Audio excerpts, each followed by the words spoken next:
बिस्मिल्लाहिर्रहमानिर्रहीम, अस्सलाम वालेकुम। शहर इक़्तिदार से मैं हूँ ईसा नकवी और मेरे साथ मौजूद हैं सदीक जान। एक इंटरव्यू दिया है वज़ीर दिफ़ा ख्वाजा आसिफ साहब ने काशिफ़ अब्बासी साहब को। इस इंटरव्यू के हवाले से एक इनिशियल गुफ्तगू मैं अपने चैनल पर कर चुका हूँ, लेकिन इस इंटरव्यू में बहुत ही कुछ इंटरेस्टिंग मामलात हैं।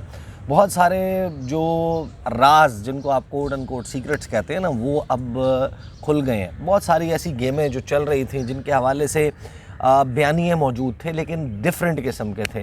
ख्वाजा आसिफ साहब ने, मेरा ख्याल है कि जो 3 चीज़ें हैं जिनके ऊपर हम बात करेंगे, बड़ी स्टैंड आउट करते हैं इस इंटरव्यू में।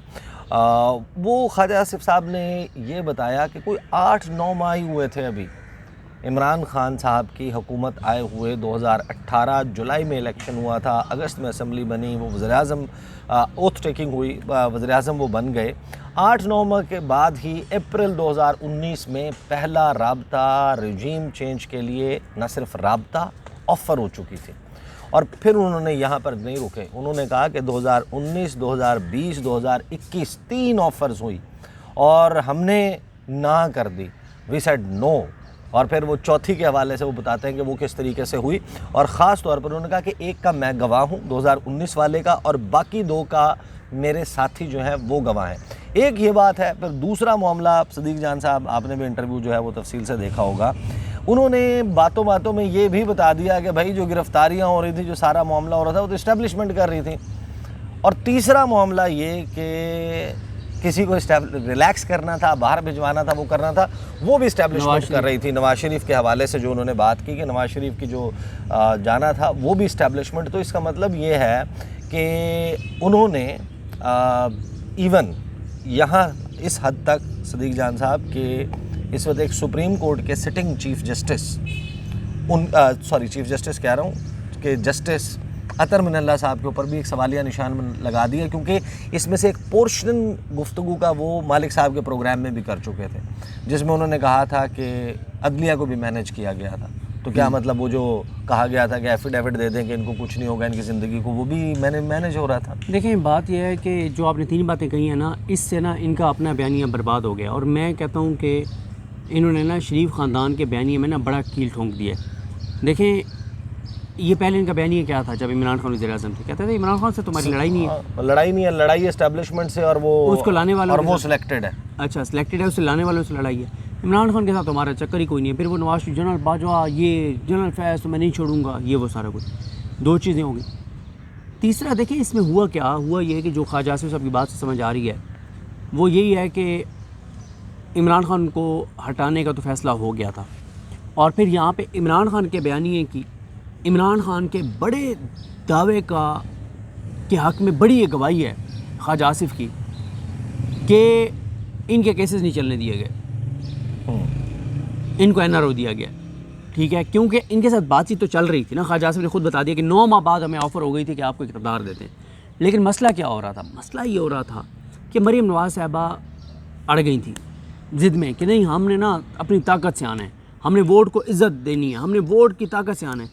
लेकिन मरीम नवाज़ साहिबा क्लैरिटी बड़ी थी उनके ख़यालात में। उसका इज़हार भी किया था नदीम मलिक के प्रोग्राम में कि आसान रास्ता है, हमें पता है। ठीक है, फिर उन्होंने कोशिश जब करके देख ली कि नहीं बात बन रही, तो फिर चचा ने समझाया कि भाई ये जो आपको खुद पता ही है कि आसान रास्ता उस पर, और फिर वो उस डिग्गी वाला रास्ता वो सारा वो डिग्गी शिगी को छोड़ दें। मरीम नवाज़ साहिबा ने इतने ज़बरदस्त तरीके से उस रास्ते पे चली हैं कि मैं 75 वीडियोस में बता चुका हूँ कि वो अपने चचा को बहुत पीछे छोड़ चुकी हैं। इस वक्त अगर आप पूछें ना कि कौन इक़्तिदार देने के लिए नहीं, उसके हवाले से बड़ी क्लैरिटी अभी भी कि बाप बेटी अफोर्ड नहीं हो सकते, क्योंकि इनके अंदर वो जो इंतकाम और एक नफ़रत है ना वो मौजूद है। इस वक्त ये ताबेदार बने हुए हैं, ग़ुलाम बने हुए हैं, अच्छे बच्चे बने हुए हैं, चाबी वाले खिलौने बने हुए हैं, क्योंकि इनको इक़्तिदार दिया हुआ है। ठीक है, और इनको करप्शन लूट मार की खुली छूट दी हुई है।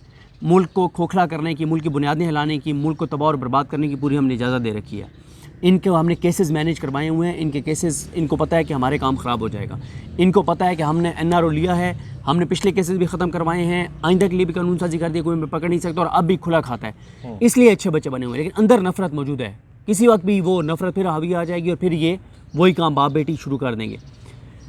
लेकिन इमरान खान जो कहते हैं कि इनके केसेस नहीं चलने दिए गए, और मुझे भी नहीं चलने दिया जा रहा था, मुझे काम नहीं करने दिया। उनके हक में तो बड़ी गवाही दे दिया ख्वाजा तो आसिफ। इस दौरान राब्ते भी हो रहे थे, रजीम चेंज ऑफर्स हो रही थी। ठीक है।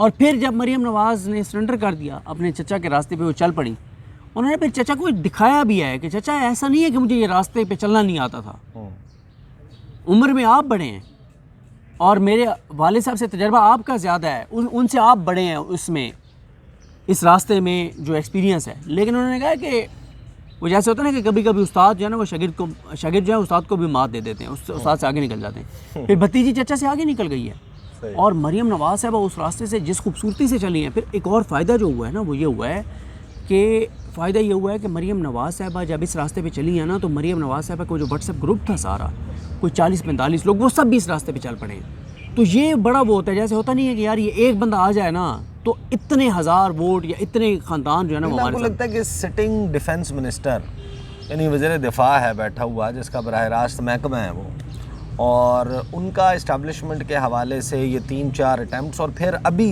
रिसेंट पास्ट में ये एग्ज़ाम्पल देना कि लोग अपनी पोजीशन को लेवरेज करते हैं, इस्तेमाल करते हैं और इस्तेमाल करके अपने मकासद, अपने अहदाफ हासिल करने की कोशिश करते हैं। अभी उन्होंने कहा कि पिछले दौर में, अब वो इशारा साफ था, वो साबिक आर्मी चीफ़ के हवाले से बात कर रहे थे कि उन्होंने भी बड़ी कोशिश की लेकिन वो कोशिश कामयाब नहीं हुई, जो अल्लाह की मर्ज़ी। ये वो आपके ख़्याल में ये जो वज़ीर दिफा हैं वो ये दे रहे हैं बयान खुद से फंस के दे रहे हैं, मतलब यानी कि आप सवालों में फंस गए और आपने कह दिया, स्लिप ऑफ टंग हो गया, या बाय डिज़ाइन मियाँ साहब के लिए कोई माहौल? ये तो मैं नहीं कह सकता, लेकिन उन्होंने देखें आमिर फारूक साहब को भी कंट्रोवर्शियल बना दिया कि उन्होंने कहा है कि उस वक्त केसेस बनवा भी इस्टेब्लिशमेंट रही थी और छुड़वा भी ख़त्म भी इस्टेब्लिशमेंट करवा रही थी। तो इस्टेब्लिशमेंट तो वही थी मरीम नवाज़ को बरी कराने वाली। फिर मरीम नवाज़ बरी मेरिट पे तो नहीं हुई ना, कोई रसीदें दे के बरी हुई हैं, या तो रसीदें दे के बरी हुई हो ना कि जनाब पैरवी हो गई और जनाब या तो रसीदें दी होती ना कि लंदन फ्लैट्स की रसीदें, वो तो नहीं दी, फिर इसका मतलब बरी कराया गया। तो बरी तो करने वाले फिर आमिर फारूक साहब हैं, उनके ऊपर भी फिर उनके ऊपर भी निशान ठीक है डाल दिया। तो उधर नवाज शरीफ को बाहर भेजा बाकी नजफी साहब ने, उनके ऊपर भी सवाल निशान है। तो ये जजेस को, और मुझे बताएं उस वक्त अगर वो मैनेज कर रहे थे अदालतों को इनके मुताबिक, पकड़वा भी वो रहे थे, छुड़वा भी वो रहे थे, इमरान खान का तो कोई लेना देना नहीं था। ये तो इमरान खान की एक दूसरी उसकी बात की तस्दीक है कि यार मेरे हाथ में कुछ भी नहीं था, मैं तो कोशिश कर करके था कि वो मुझे नहीं करने दिया। तो क्या अब फिर अदालतें अपनी मर्ज़ी से कर रही हैं चीज़ें सारी जो हो रही हैं? सही, ठीक है। तो ये इन्होंने जो ख्वाजा आसिफ साहब का ये जो बयान है, ये बयान इनके सियासी बयानिए में की ताबूत में बड़ा कील है और साथ ही इमरान खान के हक़ में ये बड़ी गवाही है। इमरान खान के बयानिए के हक़ में बड़ी गवाही है, इमरान खान के दावे के हक़ में बड़ी गवाही है कि जनाब मैं बेबस था। लेकिन उसमें एक चीज़ और जो ख्वाजा आसिफ ने कही वो ये थी कि बात हो रही थी ना इलेक्शंस के हवाले से और जमातों के हवाले से, कौन पार्टिसिपेट कर पाएगा या नहीं। उन्होंने कहा कि तहरीक इंसाफ लड़ेगी इलेक्शन, उसके कैंडिडेट भी होंगे। नहीं, वो तो झूठ बोल रहे हैं, बल्ले का निशान भी होगा ज़ाहिर पेपर पे। वो ये तो नहीं कह सकते थे ना कि नहीं होंगे, तो वो तो इंटरनेशनल एक ख़बर थी, वो ये तो नहीं कहेंगे। लेकिन एक चीज़ मैं आपको बता दूं कि मैंने एक वीडियो में ये बात पहले कही थी, ख्वाजा आसिफ साहब ने तो अब ये बात किया ना, मैं अब ज़ाहिर इतनी वीडियोज़ करते हैं मुझे याद नहीं है मैंने किस वीडियो में कहा था, जो रेगुलर सुनते हैं उनको याद होगा। मैंने बताया था और मेरा जो सोर्स है वो आपका भी सोर्स है, आप भी इस बात को जानते हैं कि जब मियाँ नवाज शरीफ जेल में थे, जब इमरान खान चाहते थे कि नवाज शरीफ से सारी सहूलियात ले ली जाए, इसको आम कैदी की तरह रखा जाए, ये नहीं कि कोई टॉर्चर किया जाए, लेकिन आम कैदी की तरह रखा जाए, तब ये पैसे वापस करेगा। अगर आप इसको VIP अंदर प्रोटोकॉल देंगे तो क्यों पैसे वापस करेगा जो लूटे हैं। उस वक्त एक इंटेलिजेंस एजेंसी के एहलकारों की वहाँ बाकायदा ड्यूटी थी नवाज शरीफ के साथ कि इसको कोई मसला ना हो, खाना इसको घर का मिले, सहूलियात इसको सारी मिले, तो क्यों दी जा रही थी। सही। तो इसका मतलब यह है कि बहरहाल ये मामला होता है जब इलेक्शंस का फ़ेज़ आता है, इलेक्शनियरिंग का फ़ेज़ आ जाता है करीब, हुकूमत नई आती है, ये जाने वाली होती है, जब आप फंसे हुए होते हैं फिर आप इंटरव्यूज़ देना शुरू करते हैं और इंटरव्यूज़ में फिर अक्सर जो है वो कुछ चीज़ें फ्लो ऑफ द डिस्कशन में सामने आ जाती हैं, कुछ आप मुख्तलिफ़ राज़ों से पर्दा उठाते हैं सिर्फ़ अपने मामलात के ऊपर, कुछ जगहों पर रिकॉर्ड की दुरुस्तगी के लिए, कुछ जगहों पर अपने बयानिए को बढ़ाने के लिए। यही मामला है। अभी ये ना पहला इंटरव्यू है, ना ये आखिरी इंटरव्यू है। अगले कुछ दिनों में आप देखेंगे मज़ीद बहुत सारे इंटरव्यूज़ और चीज़ें सामने आएंगी। अब तक के लिए इतने। मुझे सिद्दीक़ जान को इजाज़त दीजिए। अल्लाह हाफ़िज़।